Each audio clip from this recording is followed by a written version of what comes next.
Hola, hola, hola. Yo soy Carlos y este es un nuevo capítulo de Independencia Financiera. Hoy día me encuentro con César Núñez del podcast Inversionista Milenio. Estábamos viendo, rememorando que tú fuiste el capítulo 27 del podcast. Ujú. Se publicó en agosto del 2024. Y nosotros hablamos en mi podcast el año pasado, yo fui a Londres y ahí aproveché de estar en tu departamento, claro, y ahí conversamos. Entonces, como Sí, de hecho que grabamos físicamente en esta misma pieza que ustedes ven exacto, acá atrás mío. César andaba con un micrófono de bolsillo y ahí logramos hablar con un un computador. ratito. Digo, Muy bueno, muy bueno. Un poco improvisado, queríamos grabar en el Five Guys, pero fallamos porque era un lugar demasiado ruidoso, así que nos vinimos acá a mi Es departamento. parte de la experiencia y parte de también hacer este tipo de cosas. A ti quizás te toca menos. A mí me ha tocado, me acuerdo que esa vez que estuve en Europa grabé en plaza, grabamos en un restaurante. Y grabé también en un lago, entonces y en tu casa, entonces como que es como medio, fue una experiencia razonablemente buena, porque el hecho de viajar para poder entrevistar gente que ya conocía y hablar como de sus contextos como que te lleva como a otro tipo de estilo de podcasting. Ujú. Lo encontré fascinante y no he vuelto. Tengo pendiente volver a ese tipo de hacer algo parecido a lo que haces tú. Tengo varios pendientes, pero no me he dado el tiempo para poder darme el tiempo de hacer eso. Quería hablar de tu portafolio de inversiones. La Ok. última vez estuvimos hablando un poco de cómo tú inviertes, hacías un poco de DCA, que es este concepto de comprar todos los meses el mismo monto en un cierto instrumento, y en ese tiempo tú hablabas bueno, de varias cosas. Uno, Nasdaq, semiconductores, ETF de Bitcoin, llámese Bito u otros. ¿Cómo se ve ese portafolio de inversiones hoy día? Los nombres propios que están dentro no ha cambiado mucho. Eh, en términos, o sea, lo que es divertido porque mucha gente me dice como, mira, estoy invirtiendo en el Nasdaq, ¿cómo vas tú? ¿O vendiste? Y a mí lo que me pasó es que yo compré lo que tengo de Nasdaq, o sea, no es Nasdaq, tengo como el ETF que está expuesto, lo compré muy barato. Entonces me dicen como está cayendo un 5%, vendiste, no, bueno, yo todavía estoy con 200% de ganancia, como que no me... Ujú, Lo voy a dejar ahí, o sea, para mí es dejarlo ahí y que crezca y... lo que sí, para mi portafolio es un año complicado y acá hay que, o sea, de repente uno tiene razón o de repente hay que morir con las fotos puestas también. Mi portafolio es súper expuesto Tiene que tener, no sé, el BlackRock siempre dice que hay que tener un 1% de tu portafolio en criptomonedas. Yo creo que la exposición del mío es sobre el 30%. Entonces, ha sido medio complejo, ha sido un año complejo. O sea, en el fondo terminamos hasta octubre del año pasado. Estaba todo bien hasta que no estaba bien. Pero en el fondo, siento que, al contrario de lo que todos dicen, todos los que son anti-crypto bros y ante esto, siento que, por lo que también me toca trabajar en el banco, me llama mucho la atención que los bancos le estén prestando mucha atención a las criptomonedas en general. Pero desde ujú, el punto de vista, no desde, ok, vamos a meter Bitcoin en nuestro balance, sino de la tecnología que está detrás. Y eso es lo que en el fondo, eso es lo que como que en un momento como se dice en buen chileno, le fui a hincar el diente a lo que está detrás de eso. Entonces, no sé, cosas que me llaman la atención de momento. El hecho de que JP Morgan y Goldman Sachs estén desarrollando sus propias stablecoins o estas monedas que emulan como el dólar para poder hacer contratos inteligentes o hacer tokenización de activos en Ethereum. Entonces, como que uno dice, ok, entonces Ethereum es la moneda y claro, te empezáis a meter como en el agujero de gusano y empezáis a ver que hay muchas empresas que están haciendo algo parecido, están buscando tener exposición a Ethereum porque están apostando porque, dado que los bancos ya eligieron construir todo en Ethereum, dijeron como, ok, vamos a movernos hacia allá y empecemos a tomar posición respecto a esto. Entienden que en el fondo, a diferencia de, por ejemplo, los maximalistas de Bitcoin, que creen que Bitcoin es la única moneda y es lo único que existe, entienden que Ethereum como que es un poquito más abierto. hay un sistema económico, un sistema financiero detrás que es complejo, y este sistema financiero, los bancos tradicionales le pueden sacar provecho. Esto es aparte de ETFs, aparte de los futuros, aparte de todo lo que está detrás. Lo que quieren principalmente hacer es que Bitcoin sea como el nuevo carrito que permita como llevar al mercado financiero la siguiente etapa de transformación.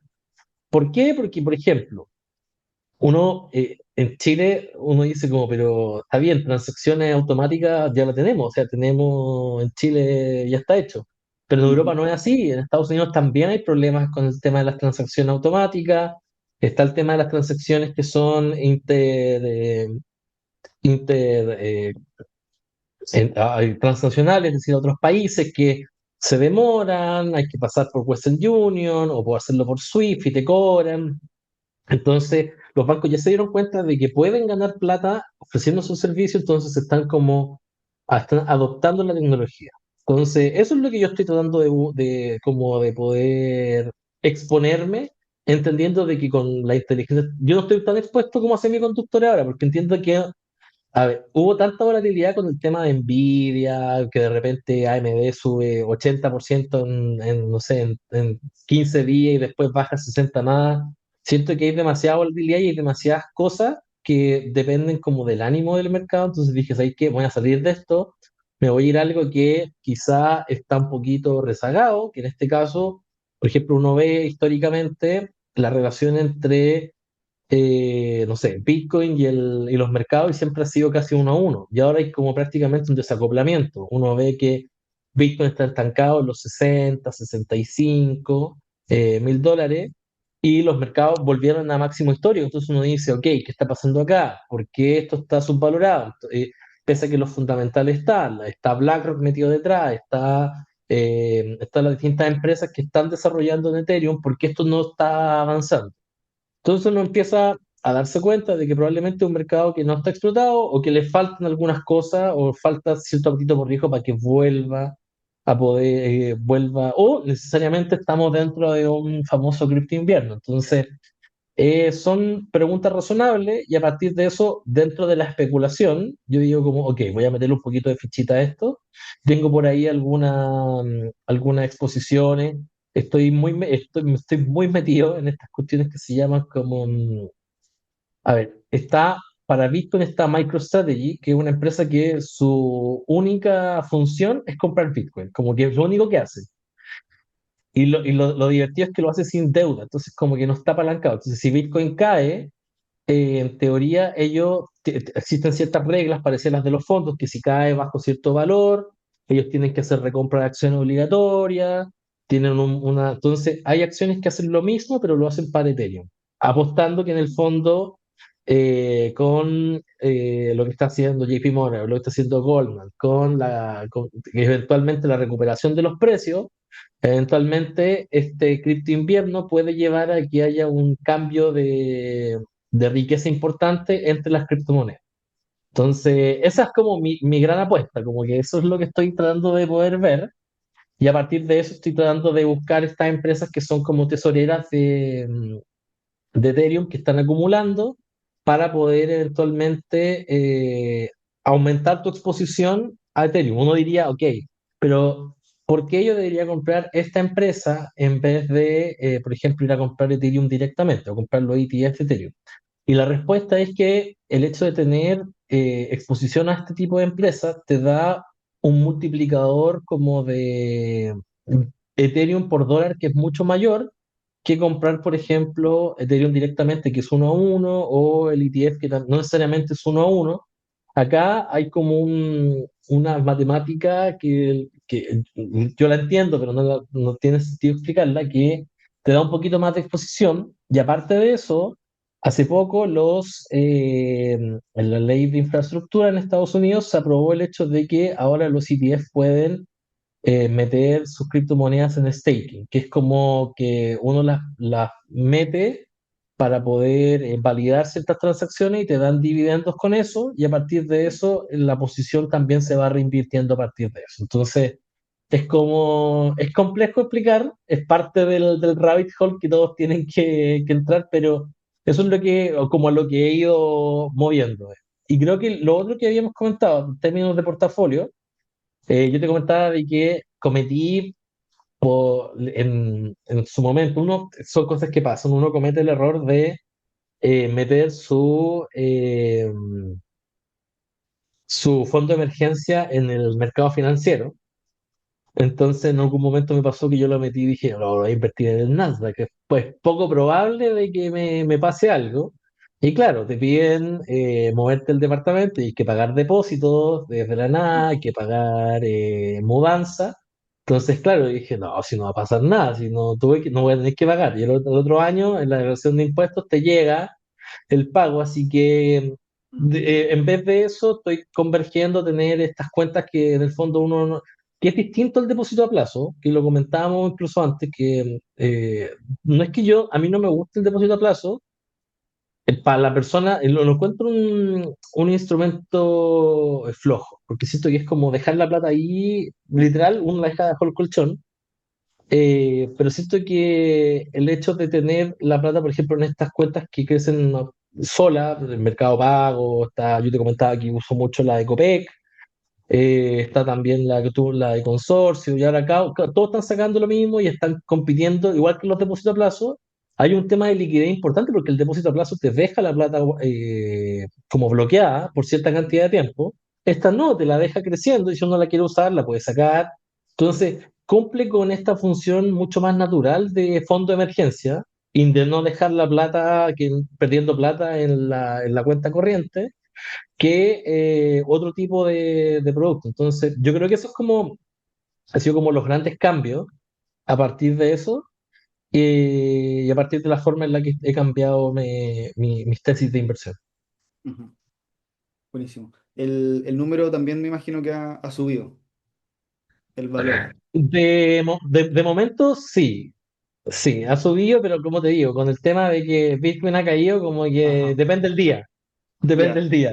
ya. Hay Pero días ahí que igual estoy tienes superado, un hay días poco que estoy debajo. de ganancias no realizadas, por así decirlo. Exacto, exacto, exacto. Buenísimo. Oye, quiero hacer doble clic en algo que dijiste que los bancos al final están prestando atención los bancos están prestando atención al Bitcoin, a las otras criptomonedas. ¿Cuál es Ujú. en corto, cuál es la mejor explicación a eso? En general, si uno piensa como una institución financiera, no estoy hablando solo de los bancos, uno tiene que pensar en el cliente no de ahora, sino que tiene que pensar en el cliente de 10 años más adelante. En 10 años más adelante, el cliente claramente va a tener mucha más información que la que tiene ahora y va a empezar a pedir ya distintos tipos de activos. Especialmente, por ejemplo, piensa, acá hay una palabra que me gusta mucho, que es como los bancos usan el lenguaje del cliente afluente, que es el cliente que estamos hablando del cliente que es como top, el que tiene mucha plata. Y claro, las definiciones de cliente afluente cambian dependiendo del país. En Estados Unidos, el cliente afluente es el que tiene varios millones en su cuenta. Entonces, los bancos entienden que la competencia no está en quién entrega mayor rentabilidad, sino quien entrega una gama más amplia de productos y quien le entrega ese alfa adicional al cliente, ese ir un poquito más allá. Entonces, y podemos hablar de experiencias personalizadas, podemos hablar de un montón de cosas, pero para efectos de las criptomonedas hay un tema de demanda importante. Hay muchos clientes que están demandando tener Bitcoin, Ethereum dentro de su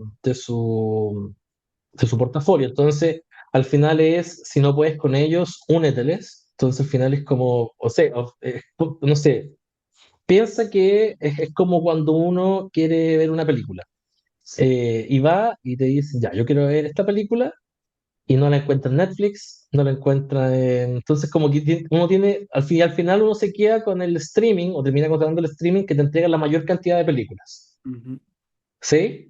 Entonces, me siento que esa es una parte de la respuesta. Y la segunda parte de la respuesta es por un tema de tecnología. Uno podría decir, ok, pero el blockchain viejo es como de los 80. Es como yo cuando hago clase, yo hago clases de Machine Learning, que de ahí podemos hablar de eso, y le explico a mi alumno el tema de las redes neuronales. Y les digo, pues si estos modelos son antiguos. Y me dicen, pero profe, ¿de cuándo son? De los 60. Me dice, pero ¿cómo? Las redes neuronales son de los 60. Si yo acá escuché de eso recién hace 10 años. El tema es que antes era mucho más lento porque no había datos para poder usar eso, no era razonable hacerlo. Ujú, Y siento que con los bancos pasa algo parecido. El blockchain es algo que es como muy antiguo. Se viralizó con el tema de Bitcoin, con la criptografía, la encriptación, el hecho de que quede todo registrado en algo que es inmodificable.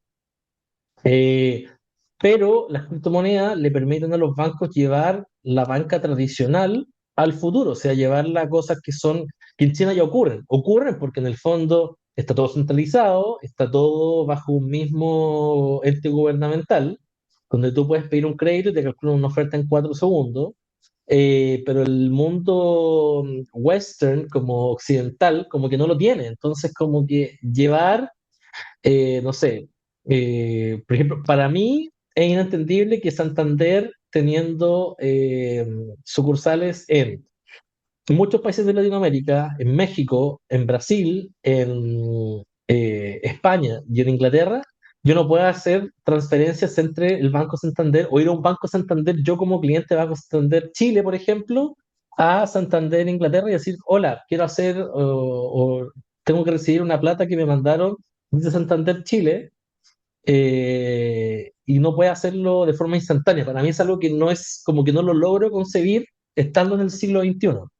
Entonces siento que las criptomonedas vienen a darle como esa inmediatez que mucha gente está pidiendo. ujú. Y viene también a resolver un montón de problemas. El tema de que los SWIFT se demoran un día y medio o casi 2 días en pasar de un lado para otro. El tema en Europa de lo que si uno paga por ISAN se demora también un día. Por ejemplo, viene también a competir o lo que está pasando con Brasil, con Pix, que es esta empresa que eh, promovida por el gobierno, que tú con un QR puedes pagarle a una persona y a otra. Entonces, viene a modernizar la banca que viene entregando el mismo sistema de modelo de negocio desde hace, no sé, digamos desde los 80. O sea, desde los 80 sigue siendo el mismo sistema, con cambios claramente en términos de oferta, seguro y todo lo que está detrás, pero viene y en el fondo la opción de los bancos es o me quedo con el modelo que tengo ahora y mucha gente empieza a operar por fuera con las criptomonedas, que es lo que está pasando ahora, o me uno, creo mi propia, me trato de aliar con mis competidores para armar una pura red de criptomonedas y de traspaso. Y aprovecho al mismo tiempo de juntar datos y juntar información para poder para poder entender qué es lo que está haciendo mi cliente con mis productos. Que actualmente los bancos lo hacen, pero a una escala mucho más chica, porque la información no está estandarizada. El blockchain te permite estandarizar la información para que se pueda leer por parte de todos los competidores. Entonces, yo si te diría, si tuviese que resumirte la respuesta en una pura frase, es como si no puedes con ellos, úneteles. Como que al final, en términos tanto de oferta de producto como en términos de tecnología. Alguien que no invierte nada en criptomonedas, ¿cuál sería tu pitch para esa persona tratar de convencerla de que sí tiene un lugar en tu portafolio de inversiones? A diferencia de lo que hago yo te diría que invierta mucho menos de lo que yo tengo expuesto. O sea, no sé, si se quiere arriesgar un 10% máximo. Eh, pero ahora es más fácil que nunca poder invertir por lo menos en Bitcoin y en Ethereum. O sea, uno se mete, compra el ETF de BlackRock, que es como el más simple de todo, y uno queda ya con una pequeña exposición a esto, o las mismas tesoreras, la MicroStrategy, todas estas que también tienen una exposición importante. Yo diría que más que convencer a la gente de invertir en Ethereum, yo creo que es invertir como en el sistema financiero o la tecnología del sistema financiero del futuro. Ujú, Porque si bien las cripto, yo te decía, el blockchain es como una tecnología antigua, con todo esto de la revolución de la IA y todo lo que está detrás, me imagino que algo de cabeza le debe estar metiendo, o sea, JP Morgan, yo leo los papers que están sacando y están sumando uno más 2 más 3, o sea, están metiendo blockchain, IA, cripto, agarremos, no sé, invirtamos compremos un edificio, partámoslo en pedacitos, muy parecido a lo que hacen los REIT o lo que hacen estas cuestiones que te pagan por el arriendo, pero llevarlo a todo el espectro de cosas, o sea, no sé, eh, hay mucha tecnología que está detrás. A partir de eso, muchos temas de todo lo que tiene que ver con contratos inteligentes, que son estos contratos que uno con una llave o con una huella puede aprobar ciertas cosas. Muy parecido a cómo funcionan, por ejemplo, ahora los PAS, los Banco de Chile, PAS, Santander, PAS, BCI, PAS, todos tienen PAS. Funciona de forma parecida, pero en el fondo todo esto queda registrado en algo que yo también puedo ver, que es público. Entonces, quizá más que invertir como en la especulación de Ethereum o la criptomoneda de Ethereum, yo buscaría invertir buscaría primero ver y que la persona que no conoce de esto, vea cuáles son los usos que tiene, los usos que se le puede dar, y a partir de eso conversarse si lo quiere hacer o no lo quiere hacer. Como que acá en el fondo yo insisto, para mí es como el futuro de la banca, y no solo de la banca, sino que también de la forma en que invertimos. Entonces, a partir de eso, no me gusta la palabra democratización, porque en el fondo Ethereum está ya disponible para todo. Entonces, como que siento de que es el hecho de pasar como al siguiente nivel en términos del uso del dinero en general. Me acuerdo que Michael Saylor, que es el gerente general de MicroStrategy, siempre da un ejemplo de que, a ver, para la persona, habría que entrar como en una discusión más filosófica respecto a esto, pero él siempre dice que Bitcoin es como el oro digital. ¿Por qué? Porque Bitcoin es finito, es decir, solamente hay 21 millones de tokens, y él dice que es muy parecido al oro digital. La única diferencia es que tú no te puedes subir a un avión con un lingote de oro, pero sí te puedes subir con tu billetera de Bitcoin y mover Bitcoin de un lado para otro. Entonces tiene como este tema de que guarda valor, pero es mucho más fácil de moverse que el oro. Entonces como que, claro que Bitcoin y Ethereum tienen distintas cosas, la tecnología es distinta, las formas que se utilizan son distintas, pero ahí en el fondo pienso que la persona que está escuchando esto, si quiere empezar a meterse, tiene que hacer como su propia investigación. Hay muchos canales de YouTube muy buenos que explican cómo funciona Ethereum, para qué sirve, cómo puedo yo tener exposición respecto a esto. Entonces, como que no quiero ser yo el que sesgue su opinión respecto a eso, entonces quiero dejarlo como un poquito, como una respuesta un poco más abierta, considerando que ya comentó un montón de cosas que a mí me llaman la atención. Eso, podrías quizás dejar tus mejores tres recursos porque uno, no sé, vas a Google, googleas criptomoneda o Bitcoin y te va a aparecer un montón de tipos tratando de venderte humo, tratando de venderte la siguiente shitcoin que se va a ir directamente a cero. Entonces, si nos pudieras dar unas tres o cuatro tus favoritas como para partir y de ahí cada persona podrá empezar a discernir cuál es la mejor para él, para ella. A ver, en términos de Bitcoin, yo creo que no estoy seguro si está haciendo, que tú lo conocí, que Esteban Campos sabe Ujú, harto de Bitcoin, sabe harto de Bitcoin y él conoce mucho cómo funciona la criptomoneda. Él no es muy pro Ethereum, dentro de lo que conozco, pero es muy pro Bitcoin. Pero debe tener por ahí algunos videos, algunas cosas, algún material asociado a Bitcoin en general. Claro, está dedicado ahora mucho más al trading, a vender, a hacer clases de trading, pero él tiene muy buen contenido. Y en internet, en inglés, hay un canal que es muy bueno, que es muy como a prueba de todo tipo de carreras, no solamente de gente que trabaja en esto, que se llama Coin Bureau, como el buró de las monedas. ujú. Es un inglés, ahora con YouTube uno le puede cambiar el idioma y te lo traduce, entonces es mucho más fácil ver videos en inglés ahora, pero él tiene videos explicativos de cómo funciona Ethereum, cómo funciona Bitcoin, cómo funcionan monedas más chicas que tienen buen prospecto.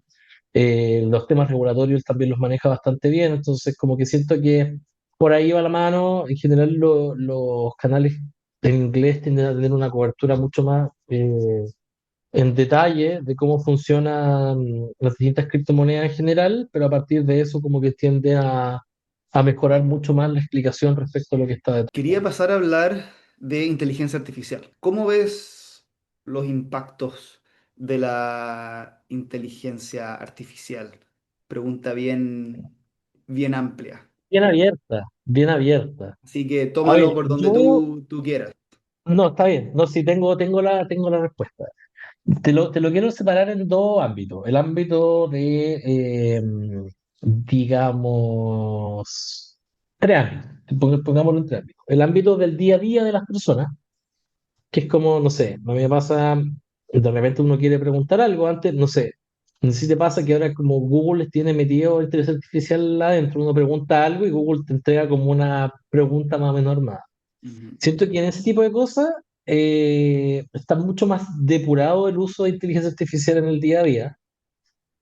Eh, y siento como que la inteligencia artificial ha venido como a nivelar de cierta forma la cancha para ciertas cosas, para bien y para mal. Por ejemplo, me pasa que yo consumo mucho YouTube. eh, y me pasa que ahora todas las miniaturas de YouTube son todas iguales. Entonces siento que uno de los impactos que yo encuentro que ha tenido la IA es la homogeneización del contenido. No ujú, sé, me pasa que de repente yo veo o uno va al mall y están estos típicos carritos chiquititos que son como emprendimientos y uno ve como la forma en la que tienen como su logo y todo eso son todos iguales. Entonces como que me pasa de que siento de es como que la economía está funcionando en una pura neurona. ujú, ¿Cachai? Entonces como que eso es lo que me pasa con la IA en general, el hecho de que en términos como del día a día, o sea, te facilita un montón de cosas, o sea, no sé, me pasa que de repente estoy viendo un video en YouTube y de algo interesante y no sé, no llega nunca a la conclusión. Y YouTube tiene ahora como un botón que uno le puede hacer preguntas respecto como a la traducción que tiene el video en YouTube. Entonces, no sé, me pasa ahora, yo soy bien futbolero, entonces de repente suben uno con noticias de traspaso. Entonces yo voy y le pongo al Gemini, ok, dime cuáles son como los timestamps de qué es lo que está, un resumen, y me ahorro ver el video de YouTube, que eso es súper útil. El ujú, tema también de, no sé, leer textos, yo igual soy medio, pero voy a pasar al tema como laboral un poquito más adelante, pero siento que en el fondo hemos llegado como a esta facilidad de poder acceder a más información conforme va pasando el tiempo. Pero estamos como en ese punto de homogeneización que te digo yo, que estamos en un punto también donde hay demasiada información. La IA está como que nos bombardea con demasiada información. Y lo que me sucede es que personalmente siento que me hace valorar mucho más lo que se hacía antes. Y el otro día leí algo escuché a alguien muy interesante que decía que él creía que podíamos estar a puertas de un nuevo como renacimiento, como lo que sucedió en Italia en el 2015, en la Edad Media. ¿Por qué? Porque pasó algo parecido antes del Renacimiento, que se creó la imprenta. Entonces muchos de los libros que solamente los leía, no sé, el Vaticano, los leían los grandes pensadores, los filósofos, se masificaron y eso hizo que hubiese una gran cantidad de información disponible para el mundo, lo que hizo que se revalorizaran los clásicos ujú, de la Italia antigua, de Grecia antiguo, de la Italia antigua. Entonces, a partir de eso, en el fondo, viene este tema y algo de razón debe tener, porque no sé, prefiero mil veces, en términos fácil, en términos de película, me pasa que siento que los efectos especiales ahora son mucho peores que como eran hace 15 años atrás. Uno va a ujú, las películas y los efectos especiales son mucho peores y de repente, no sé, uno ve, o los animes, como que los animes ahora están como súper ultra eh, producidos. Está bien, se ven mucho mejores que antes, pero uno valora el crafting que tenía, por ejemplo, los animes de los 90 o los animes de los 2000 que uno veía cuando era niño y que ahora claramente como que es todo como sobreproducción respecto a todo. Me pasa también, con las series, que siento como que de repente hay series que están escritas como por IA, entonces como que uno dice como que estoy, como que los diálogos no son naturales, o el hecho de que, por ejemplo, haya gente que utilice la IA como psicólogo y le pregunte cosas, entonces como que la IA, en el fondo, para la gente que no conoce lo que está detrás, es un programa que se entrena a partir del conocimiento humano previo, no es como que entregue consejos a futuro, no es como algo que yo le puedo pimponear ideas, decir, por ejemplo, que si pasamos a la otra parte, que es como la parte del trabajo, en el trabajo es mucho más fácil poder ver como los cambios que ha hecho la IA, por ejemplo, no sé. Antes te pedían hacer, yo trabajo mucho con extracción de datos de servidores para poder hacer análisis. Entonces antes me entrampaba mucho, y eso que yo sé programar, en poder hacer como lo que quería de forma perfecta. Ahora yo le entrego a la IA una idea más o menos vaga de lo que un modelo de lo que yo tengo y él me entrega, le digo, dame dos o tres posibilidades y a partir de eso yo elijo la mejor. Entonces, como que le doy la opción de que me entregue distintas alternativas y yo poder elegir al final. ¿Por qué? Porque siento que el criterio humano sigue siendo mucho más potente que el criterio que te entrega la IA. De repente a uno le pasa por conveniencia documentos para que resuma, pero resume sin un criterio de qué es lo que o qué es lo que yo quiero que haga énfasis. Entonces me entrega un resumen que al final no me sirve y lo tengo que terminar leyendo de nuevo. Entonces al final vuelvo al criterio humano de nuevo. Me pasa también con los correos.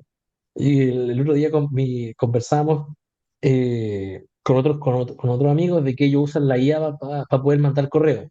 Que si yo no puedo, porque en el fondo no sé qué está mandando. De repente escribo y hay veces que prefiero yo escribir el correo. Por último, si me queda mal redactado, le pido que me agregue la redacción, pero de repente es, especialmente en mi área, que es banco, un sustantivo o un adjetivo que no esté bien puesto, te cambia completamente el sentido de la frase. Entonces siento que hay hartas cosas que la IA te ayuda, pero en el fondo el criterio humano y entre más específico, en mi experiencia, entre más específica sea la forma en la que uno le va entregando cosas, más te va a ayudar o más clave va a ser lo que está sucediendo, más directa va a ser la respuesta y más apropiada va a ser la respuesta. ¿Qué Ujú. problema tiene eso? Que en términos generales, por ejemplo, el otro día salía Sam Altman, que es el CEO de OpenAI, que es el dueño de ChatGPT, y decía que él se sorprendía de que la IA no hubiese reemplazado a los trabajadores actualmente. ¿Por qué? Porque no entiende por qué la IA no ha permeado de forma tan importante en la organización. Está bien, lo está hablando desde el Olimpo, desde alguien que solamente, aparte, la posición de CEO en Estados Unidos está como bien denigrada desde el punto de vista como que viven como en una burbuja completamente alejados de la realidad. Pero para uno que trabaja así como en las trincheras de las organizaciones, que eso a ti también te toca, hay temas de, especialmente me pasa en la industria financiera, temas de seguridad de la información, ciberseguridad, hay temas de que no todos pueden tener acceso a los bancos, de que hay, la información, hay temas de que hay workflows que solamente están restringidos porque no se pueden enviar este tipo de datos a este tipo de cosas. Y hay temas de tiempo también, hay cosas que de repente, o incluso de repente uno le pide cosas a la IA y la IA empieza a alucinar con cosas y le empieza a entregar cosas que no son correctas. Entonces, esa fricción va a hacer que nos demoremos un poquito en hacer esta transición a un mundo como mucho más automatizado. Te sirve un montón, o sea, por ejemplo, para programar es muy buena, para entregar, ahora que estás generando este tema de la multimodalidad, que entrega presentaciones, entrega Excel armado, ahora está la gente comprándose computadores para poder poner esta cuestión de estos agentes independientes en su casa, asistentes, como lo que hace Tony Stark. Está bien, pero en el fondo, ¿cuánto de eso se lo atribuimos a horas de productividad, a retornos financieros, a conocimiento? ¿Cuánto de eso en el fondo, o cuánto nos está afectando? Y yo creo que la falta de medición de eso es algo que como que tenemos pendiente, no solo en organizaciones, sino que en el día a día. O sea, en el fondo a mí me pasa que cada vez como que veo todo igual, como que, insisto, como que siento que la economía está pensando con una pura neurona y es como, hola, ayúdame con esto, y al final como que siento que nos estamos como alejando de nuestra humanización detrás de eso. como un capítulo de Black Mirror. tal cual. Entonces, estaba el aspecto personal, el aspecto laboral. ¿Había un tercero que querías comentar? Que al final lo junté, pero al final son esos dos como grandes, porque el Ya. tercero era el tema de como de la creación de contenido, que siento como que este tema de que, no sé, ayer estaba viendo que hay una página que tú ponís como tu API, tu código de cloud o tu suscripción de cloud y genera como contenido donde sale una cara que se mueve la boca y como que habla cosas, como estos canales de YouTube que se hacen automáticos. Entonces, al final me pasa que tengo como esta paradoja que no sé si se va a cumplir, porque como yo sé cómo funcionan estos modelos detrás, que al final son modelos entrenados con información pasada, si yo lo sigo entrenando con la misma información, al final voy a terminar haciendo todo lo mismo. Ujú, Entonces, siento que al final todo lo que vamos a ver en el futuro va a ser todo falso. Entonces, como que siento que eso nos aleja un poquito de nuestra humanidad. Quizás esa es la tercera, como que al final las terminé mezclando, pero esa es la tercera. ujú. Buenísimo, buenísimo. Oye, aprovechando que estás bien conectado siempre con las noticias, dado que haces este podcast semanal, ¿tú crees que se viene algún tipo de crisis financiera? O sea, han pasado del 2008-2009 ya casi 20 años, y entre medio tuvimos el mini crash de la pandemia, pero la verdad es que hemos vivido casi 20 años muy buenos para los mercados financieros. ¿Crees tú que se viene algún tipo de corrección más pesada, más fuerte? Sea, sería lo natural desde el punto de vista como, o sea, si uno se va a lo técnico, claramente como que hay una sobreponderación de lo que puede hacer la IA por parte de los mercados. Y eso en el fondo, no sé si eso se puede llamar burbuja o no, yo tiendo a pensar que no, por el bien como de mi portafolio en general, pero siento que en el fondo, y lo hemos comentado. Yo lo comento harto esto con la gente en el trabajo y yo siento que lo que están haciendo las empresas es hacer sus modelos más eficientes porque entienden que en términos de recursos es cada vez más caro. O sea, por ejemplo, no sé, cuando salió el tema de estas famosas imágenes que uno subía una foto y le pedía a ChatGPT que te las convirtiera como en estilo, como el estudio Ghibli o en anime. Al final, ¿qué sucede con eso? Está mal que el mismo gerente general de OpenAI salió diciendo como viejo, tranquilo que se me están derritiendo los servidores. O sea, Ujú, que es tanta la demanda que se me están derritiendo los servidores. Entonces, ¿qué es lo que sucede? ¿Y qué es lo que puede ser bueno, puede ser malo?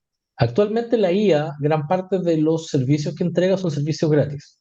¿Sí? Tanto ChatGPT tiene su tier gratis, Gemini tiene su tier gratis, pero en general las IAs tienden a perder plata con sus servicios con las consultas que tienen. ¿Por qué? Porque salen muy caros, porque hay un tema del costo de energía, costo de agua, costo de mantención de todo esto. Especialmente entiendo que las que son más caras son ChatGPT y la que es Claude, que es como de las más caras, que también es la que más cobra, pero mismo es la que entrega más servicios. Entonces, ¿qué sucede con esto? Sucede al final de que los mercados están apostando principalmente que va a llegar un momento en que todo esto va a ser mucho más caro de lo que va a ser antes. Como que va a haber tanto flujo, tantas consultas que sí o sí las empresas van a tener que decir, viejo, esto se lo tengo que traspasar al consumidor, o sea, tengo que cobrarle mucho más. Yo creo que esa es la principal apuesta. El ujú, problema es que hasta qué punto va a llegar esto, y yo creo que va a haber un punto máximo como de energía, donde ya no va a haber energía, especialmente en la empresa en Estados Unidos, asociada a esto, y ahí le va a tener que traspasar el costo de energía al consumidor. Entonces ahí va a empezar la subida de eso. Y cuando llegue a ese punto, probablemente va a haber un momento de duda importante. Dudas que ya actualmente existen, y son dudas razonables. El tema de hasta qué punto llega esto, qué pasa, no sé, me pasa que salen, por ejemplo, los números de las empresas que crean los chips en China, que es Taiwan Semiconductor Company. Sale eso, sale más bajo y después Nvidia se da pique. Pero al final hay un nivel de especulación importante y cada cierto tiempo como que siento que la empresa, el mercado como que pierde la fe un poquito en la IA y después como que vuelve a tener fe y después la vuelve a perder y después dice, no, yo siempre he sido un creador de esto. Entonces, siento que es un tema más de la industria que tiene que entregar los mensajes correctos en Ujú, los momentos correctos. No sé si eso se va a traducir en una crisis. Yo creo que actualmente estamos en una crisis, pero es como llevamos tanto tiempo en crisis que no nos damos cuenta. O sea, en el fondo, si tú te comparáis, hace, el otro día hablábamos de el precio del petróleo. Yo hablaba el domingo en el capítulo, hablaba del precio del petróleo, que el precio del petróleo está en 83, más o menos 85. Y preguerra estaba como 64, o sea, estamos $20 un poquito más arriba, no estamos en los 100, que es como el max pain, el dolor máximo y de ahí para arriba. Pero yo me acuerdo, por ahí por 2018, el precio del petróleo en un momento los futuros llegaron a estar negativos, o sea, en el fondo hubo un momento donde la OPEC dijo, viejito, saquemos todo, abramos las llaves, bajemos el precio del petróleo para que la gente compre petróleo y ahora como que siento de que la OPEC dice como, aprovechemos que el precio está alto, pero emitamos poco y siento que en el fondo en términos como de esa crisis, no hemos logrado salir de la crisis de Ucrania con Rusia. Seguimos entrampados en eso, o sea, como que siento que desde ahí seguimos entrampados en una crisis como geopolítica donde Europa ha sido el principal perdedor de todo esto, donde Europa pasó, y más, donde con Biden ya no se hizo nada, con la administración Trump ya no se hizo nada, entonces como que siento que al final, desde el punto de vista como de un equilibrio, seguimos como desequilibrados, probablemente desde que partió la invasión de Rusia con Ucrania, y no hemos logrado salir de eso. ujú, Entendiéndolo como crisis, el hecho de que si no fuese por la IA, probablemente los mercados no estarían en máximo histórico. Entonces, es como, en el fútbol es como, yo lo llevo harto al fútbol, es como, ya está la selección chilena por ejemplo, la generación dorada. Sacáis a Alexis Sánchez, sacáis a Vidal, esa selección hubiese podido ganar la Copa América, como me pasa lo mismo con el mercado. Tú sacáis a la IA, sacáis a Nvidia del mercado, ujú, ¿se solventa el crecimiento que está ahora? Es una pregunta, no sé, yo no tengo la respuesta, probablemente no, pero es una respuesta, una pregunta válida para decir como viejo, es todo lo que estamos viendo ahora se enmascara por la IA y en realidad estamos en un mercado que es relativamente mediocre en términos de cambios. O sea, si yo tuviese que decirte cuál es la empresa que más innova en el mundo, los computadores siguen siendo iguales, los teléfonos siguen siendo iguales hace muchos años. No hay como un gran producto, un iPhone, un Tesla, ¿cachai? Que es el auto eléctrico que se maneja solo, que uno diga como, wow, esto es lo que se viene ahora, como el próximo nivel. Ahora como que todo es estético, cosmético. ujú, Entonces como que no hay gran... Y me pasa, el otro día vi, y me hizo mucho sentido, vi a un chef que decía, estamos en una etapa de refinamiento máximo, donde no hay innovación en técnicas, sino que hay innovación en términos de cómo entregamos el producto. Y ese nivel y yo creo que eso se puede aplicar a un montón de cosas. O sea, no estamos en una etapa de innovación, aunque uno diga, pero es que la IA es una revolución, sí, pero no es algo, puede ser una revolución, el tema del Internet, del acceso a la información, pero no es un producto que te esté cambiando la vida más de lo que, o sea, si tú sacáis la IA y vuelve a 2022, todavía estaba Google, todavía uno podía leer papers, todavía como que la diferencia en términos de estilo de vida no es tanta. Está bien, uno se demoraba mucho más en hacer un Excel y todo eso, pero en el fondo había una parte de tu cerebro que optimizaba todo eso. ujú. Entonces, que tenía un problem solving que está mucho más activo del que tiene ahora. Entonces, siento que yo te digo, en términos de crisis, siento que estamos como en una crisis desde el 2022, eh, más de no poder encontrar, pero una crisis no necesariamente entendía como crisis, una crisis de no encontrar el equilibrio de no poder, de que todo está bajo la sujeción de las redes sociales. Al final, la gente es elegida y el 50% de la gente ya no, ya no le gusta. Entonces, como que siento que nos falta como volver a encontrar ese equilibrio. Y quizá la solución a todo esto es lo que te comentaba yo, volver como al renacimiento, a lo que está detrás. Ujú. Son preguntas válidas dentro de todo eso. Oye, César, ha estado muy interesante la conversación. Yo creo que vamos a dejar ahí todas los links de todo lo que hemos hablado, cómo seguir a César en X, en Instagram, el podcast, por Créeme que supuesto. estoy posteando re poco. Entonces, bien honesto, lo encuentro tan tóxico. Ni siquiera posteo cosas de fútbol, porque al final como que prefiero usarlo como para informarme y siento como que el algoritmo de repente, el otro día, no sé, me salió el algoritmo de, se apreté un botón de una cuestión de Estados Unidos y seis tweets al tiro de eso. Es como que ya trato de no hacerle clic a nada, como que ya quiero ser como Siddhartha, quiero abstraerme del mundo, dejar el celular debajo en el velador y dedicarme a ver películas en el cine. Algún día. Eso quiero Ese es hacer. el sueño. Yo igual quiero ese sueño, señor Poole. Buenísimo, César. Bueno, hasta la próxima. Nos vemos. Eso, muchas gracias. Chao, Chau, chao. chau.